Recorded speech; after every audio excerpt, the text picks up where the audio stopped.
Right, let's talk about some of the horrific scenes on display at a debate at the Oxford Union, which apparently descended into shouting and chaos as students passed a motion branding Israel an apartheid state responsible for genocide. The pro-Israel speakers were loudly heckled by opponents, while a Palestinian activist stormed out in protest at the presence of a former Hamas member turned Israeli informant. Let's speak to Jonathan Sacerdoti, journalist and broadcaster, who was there opposing that particular motion. Jonathan, tell us about the scenes at the Oxford Union debate. How chaotic was it? How frightening was it? It was a shambles, but it was clear that it was intended to be from the moment that the president decided to plan this ill-advised event. He chose a motion that was outrageous in its phrasing. It wasn't really designed to have a fair and honest debate about what's going on in Israel.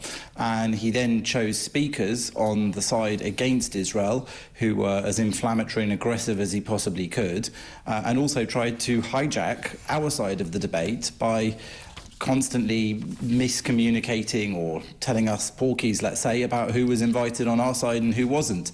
It's a miracle that we managed to pull together, actually, a fantastic team. And I was very proud of the speeches that we would give from the position of expertise and experience that we had. But the audience there was also handpicked by the president. They had made it members only for apparently security reasons. Those security reasons appeared to be to decrease our security. We were heckled, sworn at in English and in Arabic. All of our speeches were disrupted. We had to provide our own security detail to keep ourselves safe. The union made a very small contribution to that.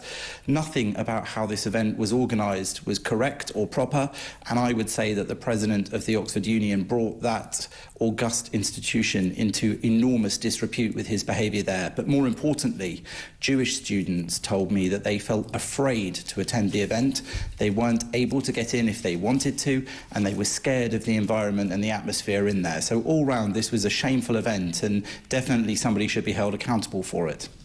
I mean, some of the things that you're hearing reported here, and this I find absolutely horrific.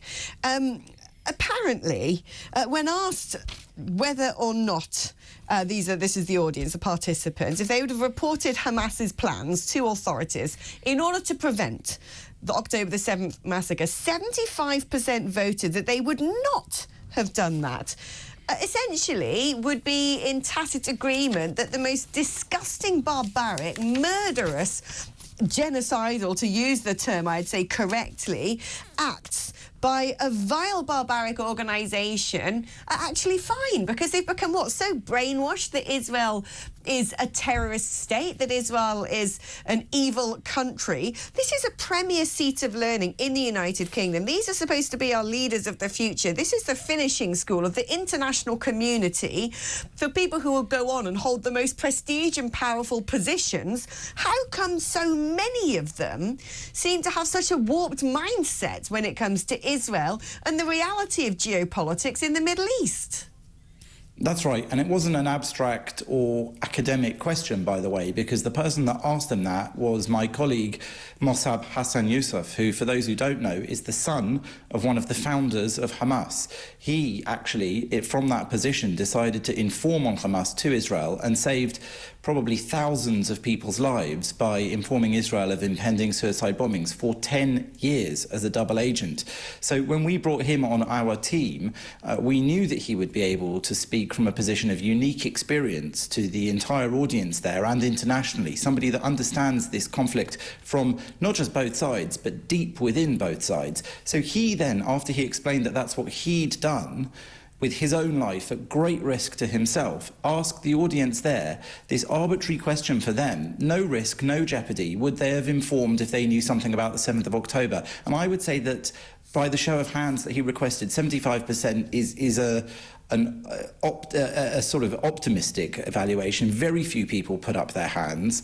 It was very telling that those people in that room couldn't even bring themselves to raise a hand, never mind to actually do something to save lives themselves. And I agree with you that the fact that that room had been packed by such haters doesn't necessarily reflect the mood of students at Oxford in general, but it does show that at least 300-400 people that they'd chosen to be in that room in order to try to intimidate us, and it turns out Jewish students students in Oxford wouldn't have done so.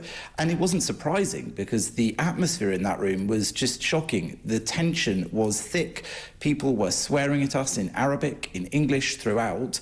It was clear they weren't there for debate or for discussion. They weren't there to hear from people like Mossab or myself. They were simply there to try and cause as much trouble as they could and show that they had control over that organisation, that they had infiltrated it and taken it over. And as he said in a post on X the next day, through asking that question and their lack of response, he concluded that the Oxford Union had been taken over by terrorist sympathisers. I think it's very hard to think of it any other way, actually. I mean, academic institutions, universities have always had a bent towards sort of left-wing luxury ideologies and the CND and so forth. You know, it's sort of kind of what students do and some academics do, where they wear their knitted jumpers and they, you know, want to beat down on the hierarchy and all the rest of it. But this isn't anything sort of brand new when it comes to the world of academia. But are you worried about what's going on now? That we know that hostile regimes and we know that terrorist organisations are using more sophisticated way to build networks, to infiltrate things like our seats of learning, to start to move the mindset of a particular population, using lawfare, using institutions such as the UN, using NGOs and charities, using lobbying. When you see something like this at the Oxford Union, which is a famed organisation, and you're beginning to see how they're loading an audience and allowing really, you know, horrific attitudes to prevail, should we be worried, or is this just something that has happened in academic institutions since they were invented? Well, I don't think there is anything particularly left-wing or liberal or student-like about supporting terrorism and the slaughter of children and civilians, so I'm not sure I would say that this was automatically understandable, even at a university. Now, I don't want to catastrophise things either. At the same time, I recognise that the vast majority of students at Oxford were not in that room, and many who were on the right side of this were unable to get into that room because they appeared to be hand-selected not to be there. But I will say that it is distressing, yes, absolutely. And I went there, as I said in my speech, to appeal to people's sense of reason and to hope that there would be a fair debate where people could hear opinions that they maybe didn't agree with in order to challenge their own thoughts and preconceptions and perhaps to broaden their knowledge. But that really wasn't what happened in there. Instead, it was a motion designed to appeal to their prejudice, not to their reason or intelligence.